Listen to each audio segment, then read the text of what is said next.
to another episode of Capo 10 Tutorials. Today we're going to be looking at a really interesting song by LSD called Thunderclouds. I think this is a great song to do if you're looking for something that might work as an acoustic cover. And it's also quite simple. It's not mega complicated, kind of a 4-chord wonder, really not too crazy. And it's got quite a cool bass line, which we can take a look at first. So it starts off with this E minor chord.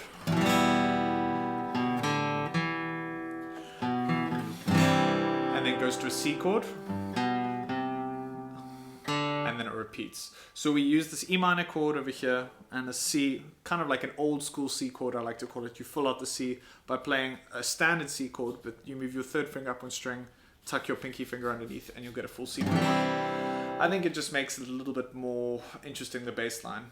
On its own can be a little bit boring, especially if you're just playing this as an acoustic cover. Then you'll play that over the tag.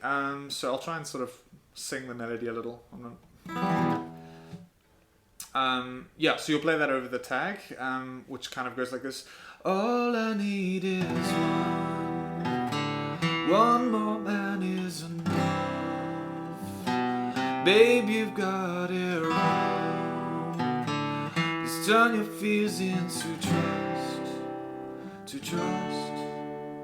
So after that goes into the first verse, which isn't too crazy. It's pretty much a G major chord to a C major chord. Okay, but the rhythm with the right hand, that's the part that's a little bit tricky.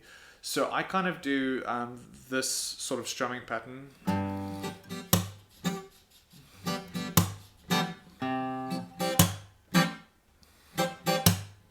Which is kind of a weird reggae type vibe. So what I do is, I'm going to explain everything that I do here because I think it's a very cool effect.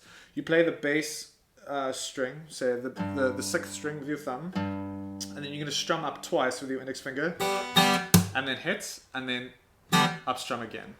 So thumb, up, hit, up, and you repeat that. And then you'll do the same thing with a C major chord.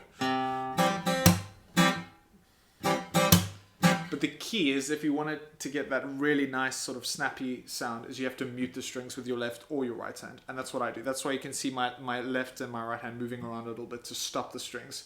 Because the more kind of staccato, to use a musical term, the chord is, it's going to give that really nice kind of bright sound, which I think works really well here.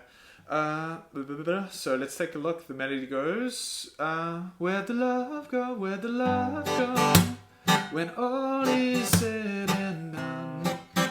And then it repeats, where the love go, you're running into run.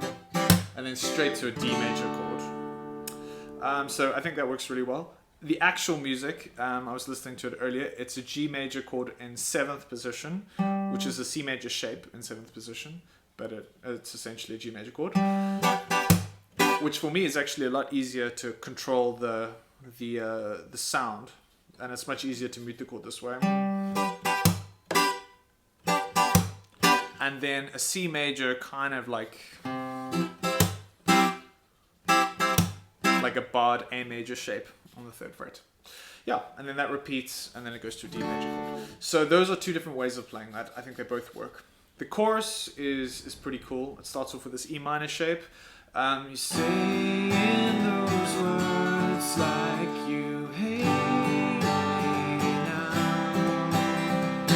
now. Also two ways to play this: E minor, D, G, C. Pretty straightforward. You can mess around with the strumming patterns. I'm sure you guys can figure something useful out.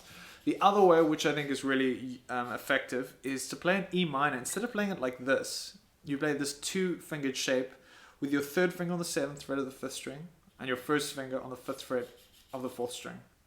That's also, believe it or not, an E minor. It's a little bit unusual because you're doubling the 3rd, but that's totally fine. I think it gives it a kind of a cool sound. And then here what we're going to do is we're going to add the sus note, which follows the melody. I love doing this. If you're playing a song and you maybe not super confident about singing, one of the best things you can do is try and fill out the melody with the guitar part. So the melody goes, you're saying those words like you. If you follow that part with your guitar, you can get a pretty cool effect. You're saying those words like you hate So it goes from this E minor shape with your pinky finger down. It's an E minor sus chord, and then the C major shape. If you really want, you can reach for the melody, which is over here, or you can play it like this, and then it goes through just a regular G, and then to C. Yeah. If you like, you can fill out the chords with this E minor, E sus, E minor, D, D2, D, G, C2, or just a C is also fine. And those are the different parts of the song. If you found this helpful in any way, or you think that you have any useful criticism, which I need, I think, please leave a comments in the comment section